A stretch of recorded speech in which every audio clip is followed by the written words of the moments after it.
नागपूर लोकसभेमध्ये जे मतदान झालं त्यामध्ये 96 वर्षाच्या महिलेनं मतदानाचा हक्क बजावला. तिनं आपलं कर्तव्य पूर्ण केलं.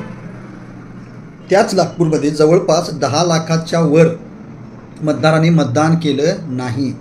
अक्षरशः धरमपेठ एरियामध्ये नागपूरच्या शेम ऑन यू असा प्रकारचा फलक ह्या आकडेवारीसकट 10,15,937 वोटर्स ज्यांनी मतदान केले त्यांच्याविषयी असा हा फलक लावण्यात आला, शेम ऑन यू म्हणून. तीच परिस्थिती बुलढाण्यामध्ये झाली. बुलढाण्यामध्ये 5.25 लाख मतदारांनी मतदान केलं नाही.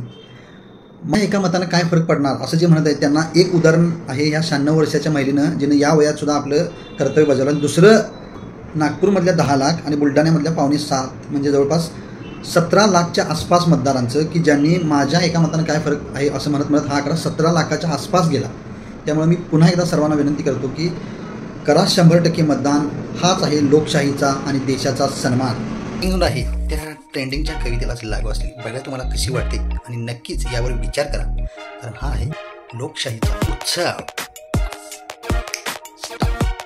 अतिशय युनिक, अतिशय वेगळा असा लोकशाहीचा सण आता आलेला आहे. त्यामुळं खरंच मला उठू दे, मतदानाला बाहेर मला पडू दे. सुट्टीचं प्लॅनिंग रडतंय तर रडू दे, रडू दे. रडणारे ओक साधकशी, उडणारे पक्षी विक्षी उडू दे. आता जो कोण मतदार झोपलाय ना आई, त्याला पाणी मारून उठवू दे. मतदानाच्या दिवशी फालतू आळस केलास ना तर आळशी म्हणून तुझा फोटो टॅग करीन यूट्यूब आणि इंस्टाला. आई, या देशाला माझ्या मतदानाची गरज लागेल असं वाटत आहे. लोकशाहीचं माझ्या मतदाना वाचून अडत आहे. एवढे जरी समजले तरी खूप फरक पडतोय आई लोकशाहीसाठी. आई, मतदानाला बाहेर सगळ्यांना पडू दे.